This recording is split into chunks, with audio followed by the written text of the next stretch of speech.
Yeah. Great. Yeah, I've done that. So let me say hello, everyone. Some of you know me, but my name is Samantha Musoke. I'm the IFR4NPO, even I can't say it properly. I am the IFR4NPO Project Director for Humentum, and you're really warmly welcome as invited participants from South Asia. This is the second of 13 regional events we'll be holding in coming months, and this is the first of 2 sessions that we'll be having together. I'm joined by Karen Sanderson, the IFR4NPO project lead at CIPFA, who will be taking us through the majority of our time together.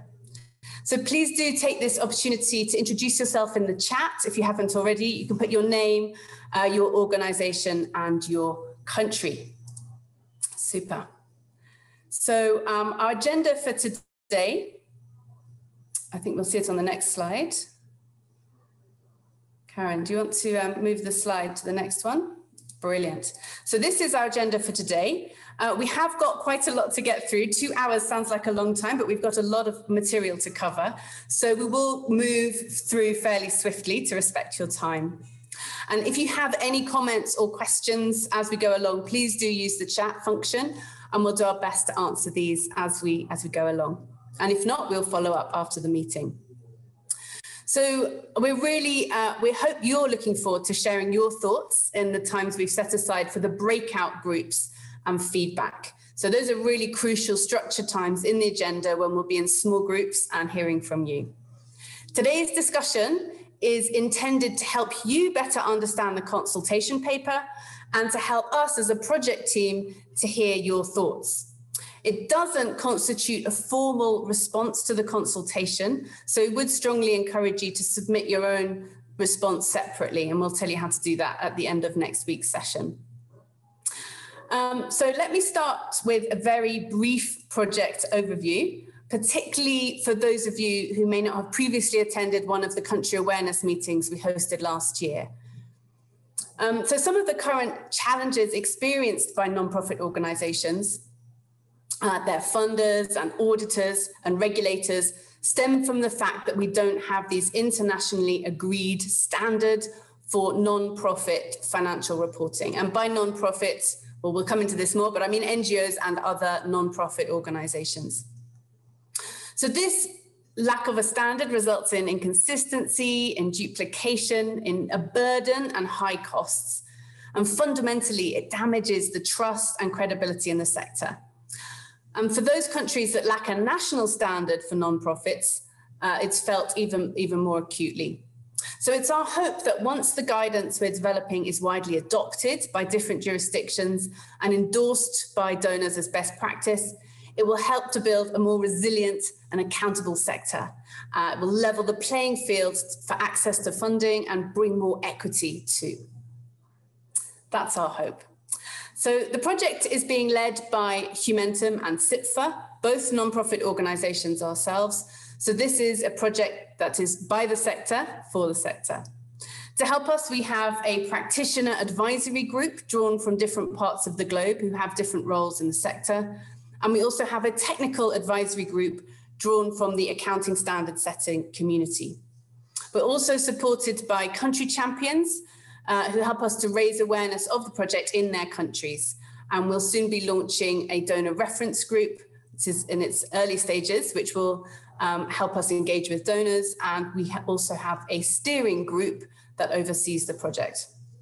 Now, all of these wonderful members work on a voluntary basis, and more information about them is available on the website. So today with us, I hope and believe we'll have the Azahar, the country champion from Bangladesh, Zia, the country champion from Afghanistan. We have Tejas, who is a TAG member from India. I hope we have Joshi, who's a TAG member from India. And Noshir, hopefully, who's the country champion from India.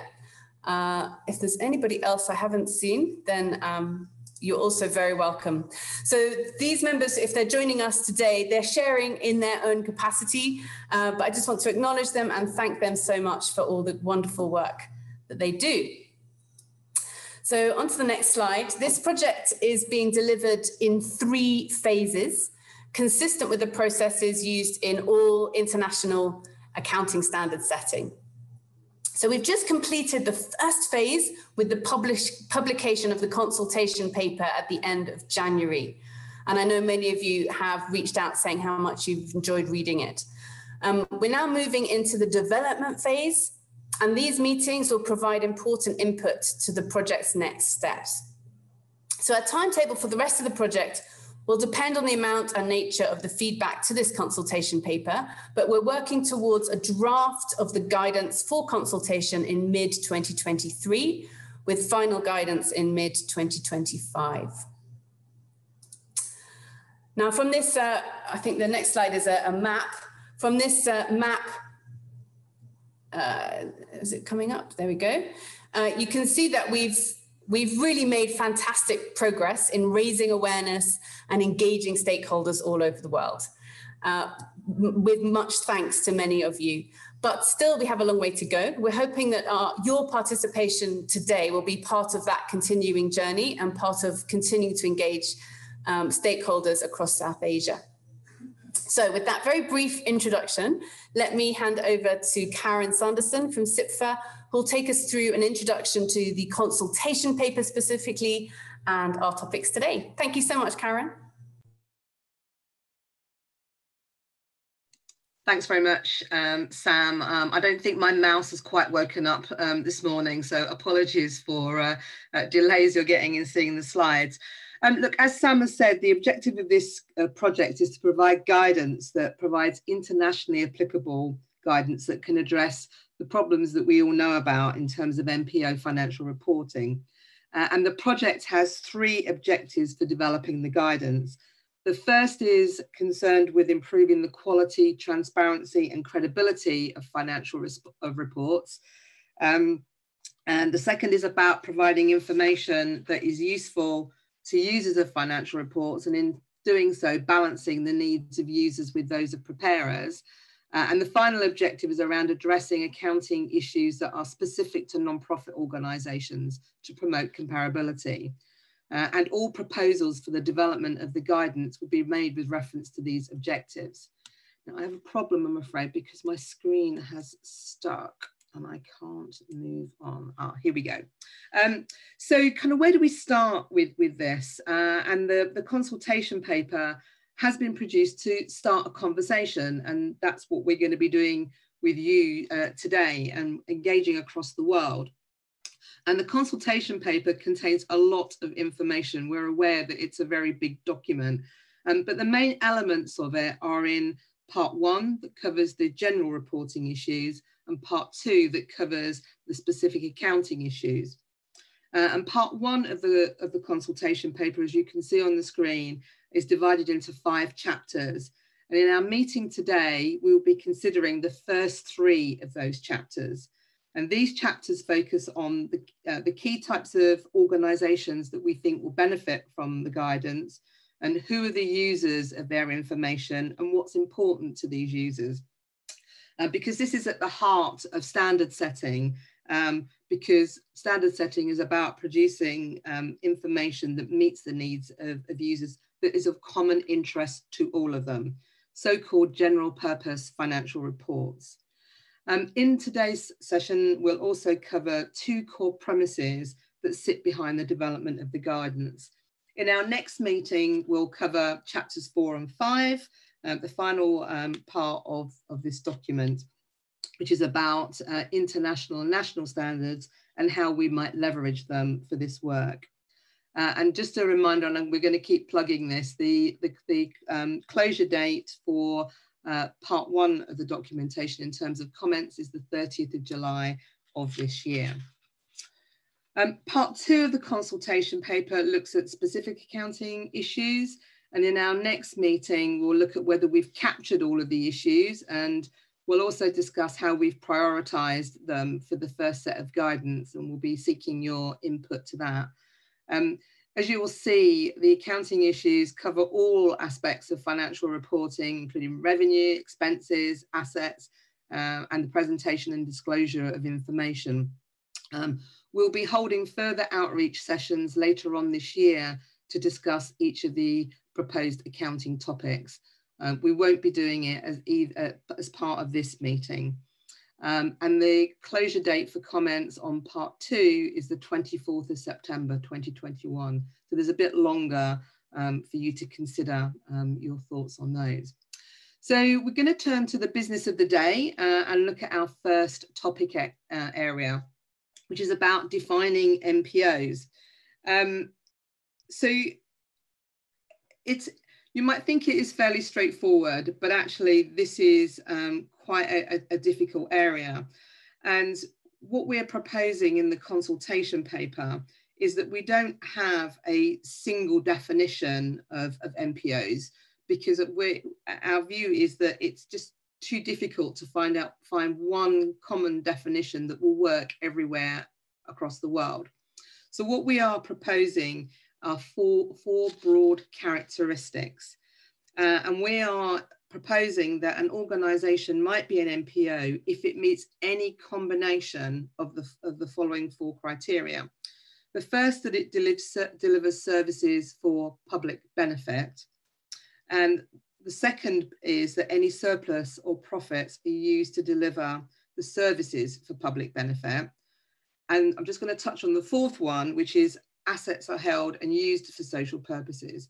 So all of those are concerned with the organisation not operating in terms of trying to produce a financial return for investors or shareholders. This is about the operations of the entity being for public benefit, with everything being aligned to that purpose. The 3rd characteristic on here is about voluntary donations and grant funding potentially being a significant source of funding. We recognise that varies quite a lot between NPOs, but this can be something in some jurisdictions that distinguish NPOs from government departments, for example, that might meet the other characteristics that are there.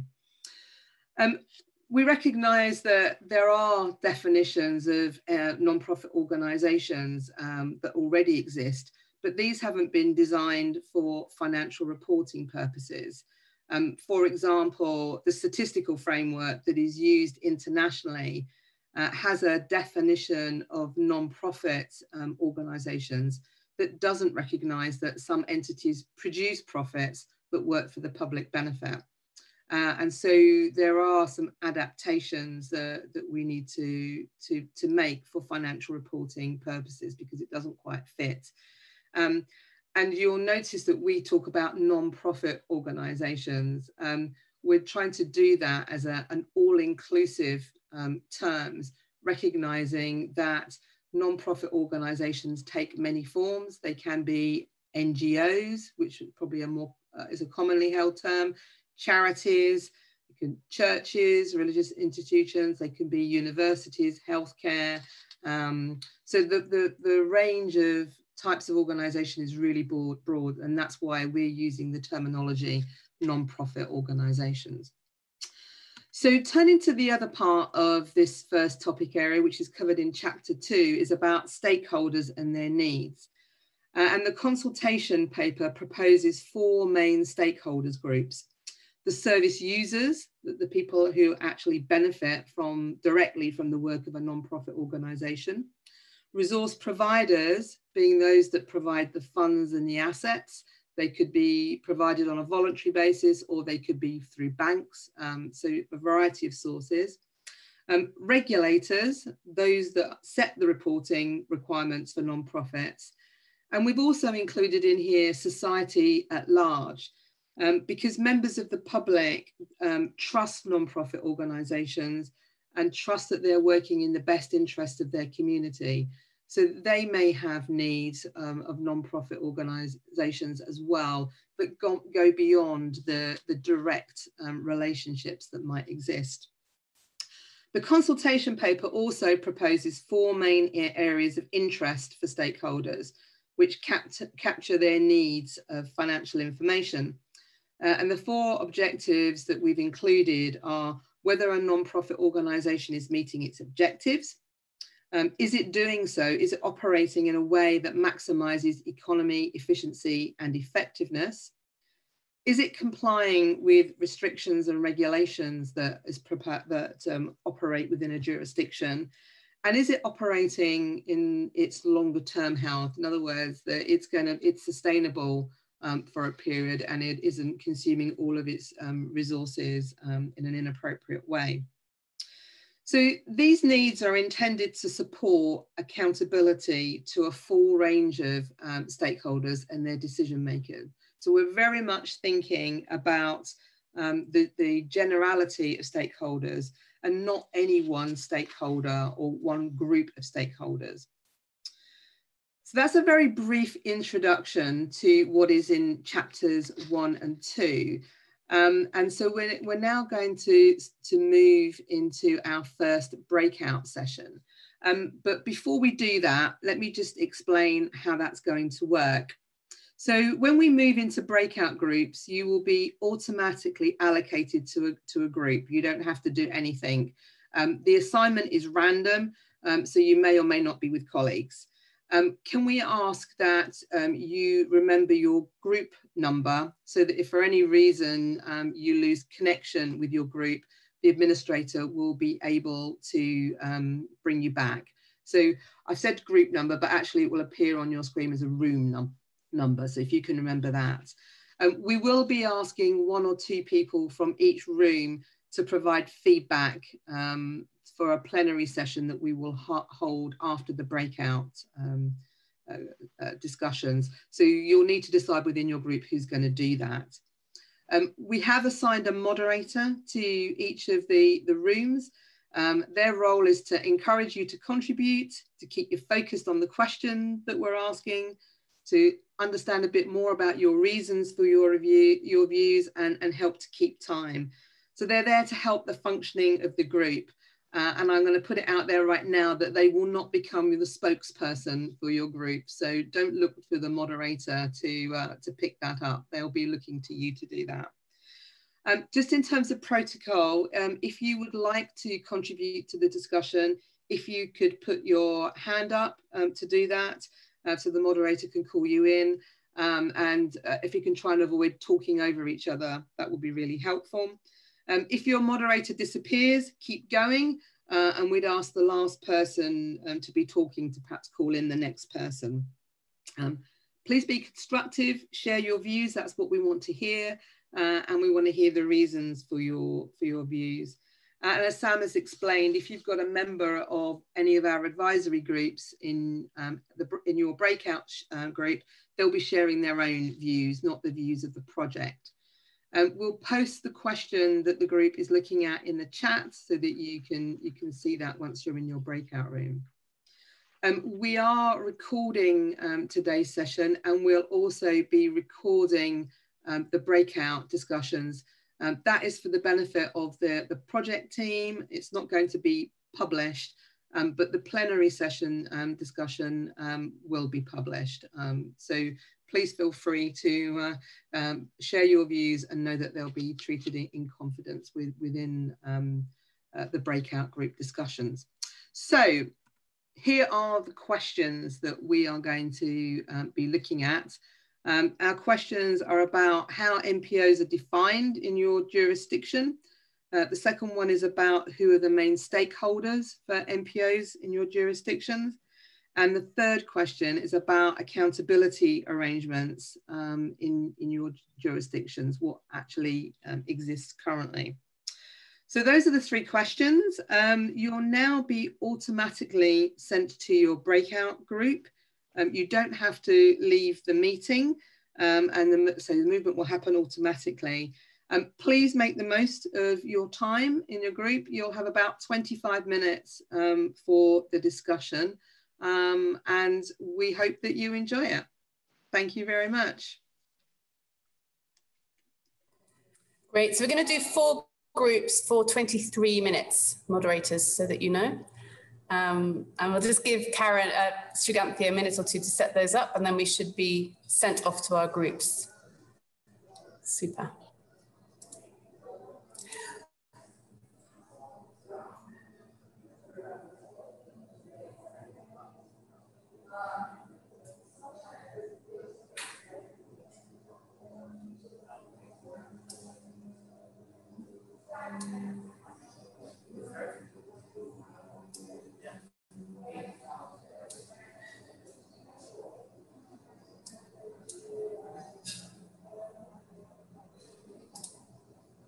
Great job, Shuganthi. Well done. Yeah, very good. Yeah. Thank you. So I took that call, Karen, while you were talking. I was with Shuganthi and we said 23 minutes because we're just a little bit behind. Yeah. And yeah, you could everyone from your breakout discussion. I hope you had some really good exchanges of information. What I'd like to do, check in with each of the rooms and hear the key points of the discussion. So I'll start first with room number 1. As you can, the spokesperson for number 1, Richard, perhaps you could introduce the question and who's the spokesperson. Thank you, Karen. For room number 1, our question was question number 3. What formal accountability arrangements to stakeholders exist for NPOs in your jurisdiction? And Ravi has kindly volunteered to feedback from the discussions from room 1. Thank you, Ravi. Thanks, Richard. Thanks, Karen. So to this specific question, it all depends on the on how this organization has been set up, whether it's been set up as a trust or it's been set up as a some other entity. So accordingly, those laws and regulations will apply. But largely, the discussion was that erstwhile there used to be a public sector accounting standards, which has been replaced by international financial reporting standards. So most of the international organizations, especially the one that I'm working for, we have to comply with international financial reporting standards, which brings in the consistency in reporting across all the organizations for any particular major funder or donor. So IFRS, of course, plus there are a lot of these laws and regulations in the country. I'm not specifically talking about India, but even other countries that operate in this particular region, where you have to, there are certain laws which largely align to the Money Laundering Act, right? Wherein a country would like to see that under the garb of being operating like a not-for-profit organization or a development organization, you're not encouraging something which is on the wrong side of the law. So in India, for example, we have Foreign Contribution Regulation Act, where you have to file returns to the Reserve Bank of India, which is the central bank authority, kind of declaring your contributions that you have received from overseas. Similarly, we have Foreign Exchange Management Act, which closely hinges on the anti-money laundering aspects. So these are I work for an organization which has a lot of privileges and immunities because it's classified as a UN organization in India. But having said that, we are extremely cautious and careful that we do not operate on the wrong side of the law, that we do not take leverage of our position. We also comply with the local laws and regulations as much as they apply, and they're not in conflict with the benefits or the privileges that we have. Also, the group discussed on the transparency and accountability, because most of it is actually driven by the donors, right? So most of these donors have their own regulations, and we will have to comply with those regulations in addition to the laws that we are under complying to. So that's been the discussion largely. And I did notice that there were 2 speakers who spoke about IFRS, International Financial Reporting Standards. But personally, I implemented IFRS here, and I've kind of realized the challenge when you implement IFRS for a not-for-profit organization, because it's not customized, it's not designed for a not-for-profit organization. Even a simple thing like related parties. Now, if it were a corporate, you can easily make out that related parties would be the CEO, the CFO, and so on. But who will be a related party in a not-for-profit organization? That's always subjective. So I think that's where this forum, this group helps for us to kind of understand and bring a lot of clarity to some of these issues which are ambiguous, and which will help us kind of improve our reporting and also kind of give that kind of transparency to the funders and donors. Thank you. I might have missed certain points, so I would request Richard to kind of chip in here. Thank you. No, that's great, Ravi. Thank you very much for that.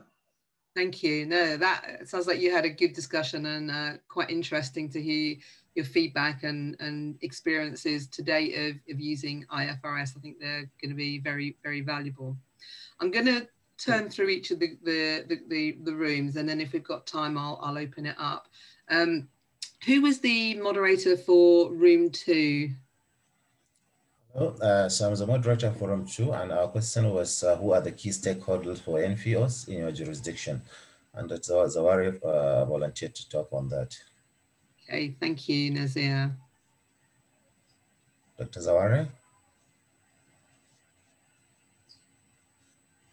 Hello, Dr. Zaware? Sir, you are muted, sir. I'm sorry. Right. Very interesting discussions in our group. And the moderator started with asking the question about which are the NPOs. And primarily, there was a deliberation from Bangladesh, there was a Kabul, Sri Lanka, India.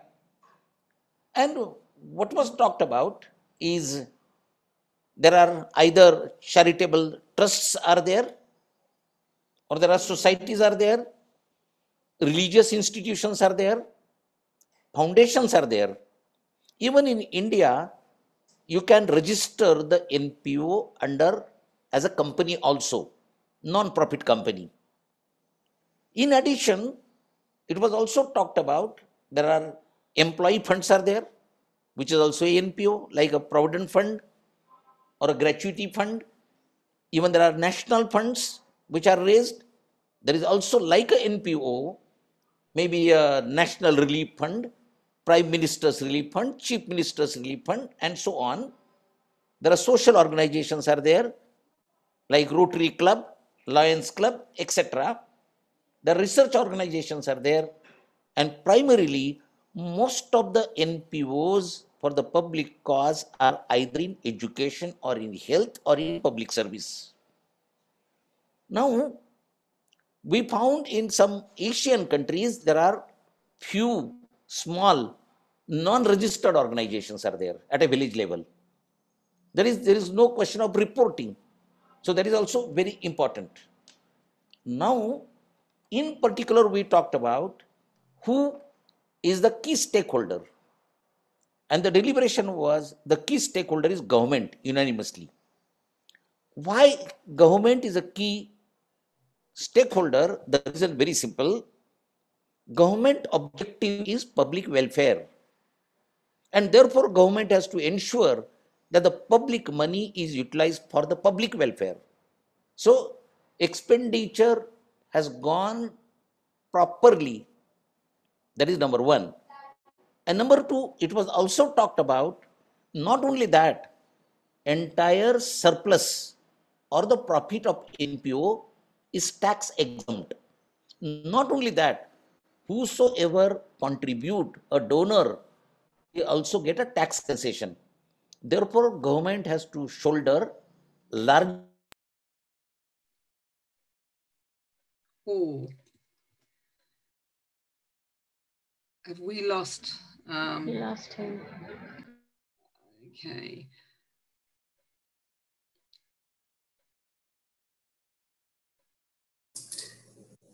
Nazia, do you want to, was it somebody else from the group who? Yeah.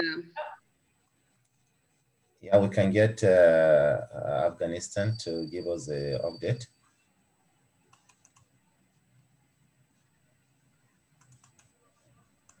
Who are you calling in, Nazir? Hello? Yeah, I'm calling Mr. Ali from Afghanistan. No, it's Ali from Bangladesh, not from Afghanistan. Yeah. Sorry that, yes, really, I'm a proud member of a group too. There was really great discussions of what already mentioned. So in Bangladesh perspective, that we had a discussion that there is a different type of NGO in Bangladesh, like from cooperative society, then trust, foundation, charity, then local, sometimes like in microfinance organization is considered as an NPO in Bangladesh, and university, you know, so for every NPO, there is a different regulator in Bangladesh. It could be ministry, like for university, there are different authority, for charity, for foreign charity, there is a different type of authority, for microcredit regulator authority, for microcredit organization. So in Bangladesh, there are different type of regulatory authority who are the basically first key stakeholders that has already been mentioned in your document, and this is really is great. So in terms of second, you all know that the donor is also like our key stakeholders for the NPO sector and also for beneficiaries. So what we have done that we have shared our experience from the different country, and also we tried to align with the consultation paper. And we see that okay, it has been rightly mentioned in the consultation paper that basically three broad categories are the key stakeholders. Like one is resource provider, another is like government, another is like who receives the benefit. So it is fine with us in group 2, but there are some challenges what he wanted to share that in some organization in Bangladesh we call like CBO.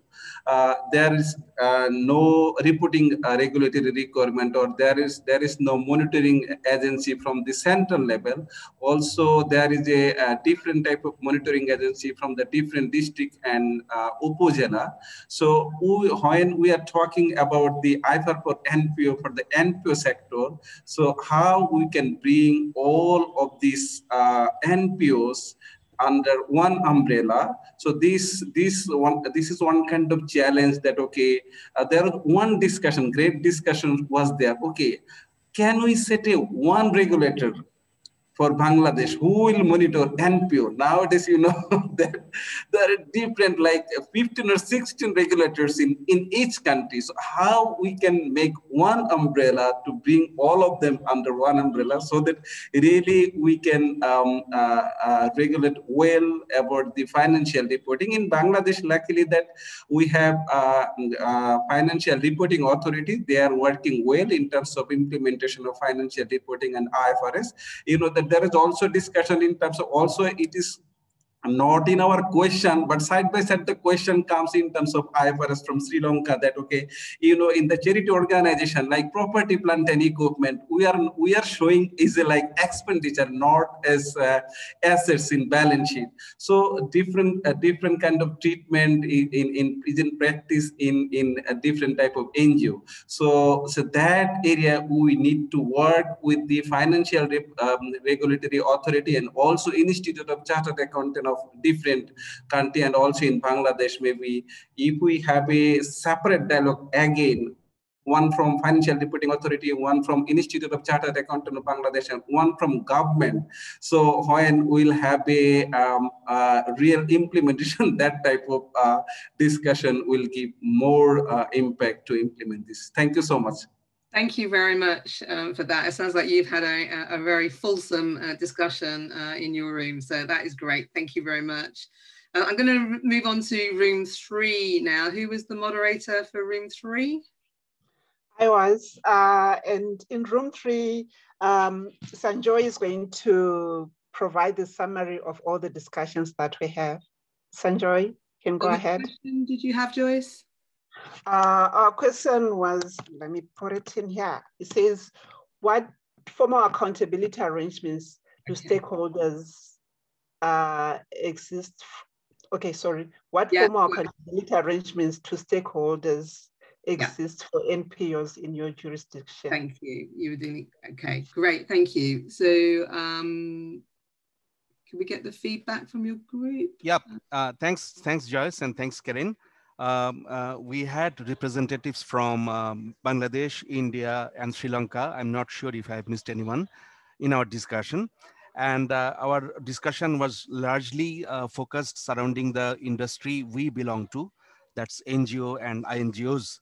And by and large, we have seen that we have kind of similar arrangements in terms of accountability standards and requirements in almost all the countries. So I'll just start by giving examples of Bangladesh. As Azhar Bhai also rightly pointed out in his discussion, we have multiple accountability standards by type of NPOs in almost every countries. So we have new project approval requirements from the regulatory body in Bangladesh, which is NGO Affairs Bureau, which is closely attached with the Prime Minister's Office of Bangladesh. And we have a very clearly defined terms of reference set out by the regulatory authorities, which contain the deliverables like reporting, auditing clauses, and fund release and fund approval. So so many detailed things are there, and we have very systematically defined standard of engaging government counterparts as well in our project implementation. For example, we have discussed that we have to obtain a certificate from local administration of any particular geographic location where the project was implemented, saying that that particular government institution or particular government ministry was well included in the entire cycle of the project implementation. So that makes the project completion a very sound closure. So if that report is submitted to the government authority. And similarly, we had discussions surrounding advantage of and disadvantage at the same time flip sides of having those accountability standards. So it helps us a lot in multiple areas, like very clearly defined reporting protocol, clearly defined steps to follow throughout the project implementation period. But at the same time, we have to compromise at times with the standard accounting norms. So we have been discussing that although accrual is a very well known and well accepted accounting policy, at times because of some directives we can't accrue. For example, if there is a directive from a regulatory authority that all the payments will have to be booked within the project period, so if there is a delivery on the last day of the project, that cannot be accrued. So we had a similar directive from one of our regulatory authorities last week, which we referred to in our discussion. So I will also echo the concerns raised by Azhar Bhai and others in the previous discussions. We have to collectively come out with a strategy and how further stringent we can make further stringent these rules, so that we can operate under one single umbrella. It will take time, but it's the high time to start the discussion with all the regulatory bodies, with the institutes of financial accounting bodies and government authorities as well. So we all are in the same page. Yes, and Joyce, I'm not sure if I have missed anything, and I'll also request my team members to supplement if I have missed anything. Thank you. Thank you very much. I'm going to push ahead in the interest of time, because we're slightly behind time at the moment. So I'd like to get some feedback from the last room. Sarah, that would be your room. Sarah is there. Oh, yes, it was. Sorry, but I got a bit confused about my room number. But we did the right question, so that was okay. That will be. We did question 1: how are NPOs defined, and what financial reporting issues arise from the definition, and what difference would the IFR4NPO proposals make? And that was Nazir volunteered to do that, and we had very good discussion. Yeah, thank you very much. So we were a very small group of just 4 of us, and the question was pretty straightforward. What is the definition of non-profits? And speaking from my perspective, in India, the term non-profits does not exist in the legal lexicon in India. In fact, whether it's the Public Trust Act or whether it's the Income Tax Act, the common term which is used is charitable purpose. Charitable purpose is the term which is used in the legal lexicon in India, whether it's for income tax or whether it's the state regulatory bodies like the Charity Commissioner. Even where foreign contributions is concerned, neither the term charitable purpose is used, nor is the term non-profit used. It says foreign contribution regulation applies to any organization that receives foreign funding for any cultural, religious, economic, educational, or a social purpose. So this term per se, NPO, the only place where we find a reference to non-profit is under the Companies Act. If you happen to be a not-for-profit company registered under Section 8 of the Indian Companies Act, then there is a reference that no dividends can be paid to members, etc. And that's where you get an idea about what a non-profit is. I think the concern that was expressed across the group, and we were a small group, as I said earlier, is that we have a large number of regulators to be reporting to. There's the state level Charity Commissioner. At the income tax level, there is a different regulator. If you receive foreign contribution, there's a different, and each one of them has a format of its own. I mean, there's not even a standard format for the income and expenditure statement or the balance sheet. So there are various different formats, and then there is donors, and there's a difference between what a national level donor wants or what an international level donor wants. And so when we were coming to the final conclusion, we said that yes, international financial standards potentially may bring uniformity, but if it's going to be yet another standard with which we are going to be bogged down with, then that is something that we all felt very concerned about. So we just felt that we see a lot of potential ease of doing reporting and uniformity, but the concern was that the majority of the stakeholders, if not all stakeholders, need to be adhering to the international standards. Otherwise, it's going to be even more confusing. And therefore, the first step is that the standards are important, but are there enough buyers, or are they, is there a buy-in from the stakeholders? I think that's, and if there's anything I missed out, then I would request the 3 other members on the team to fill in on that. Thank you very much. Yes, Nasir, you have covered most of the points. I think you didn't miss anything. Thank you so much. Okay, thank you very much.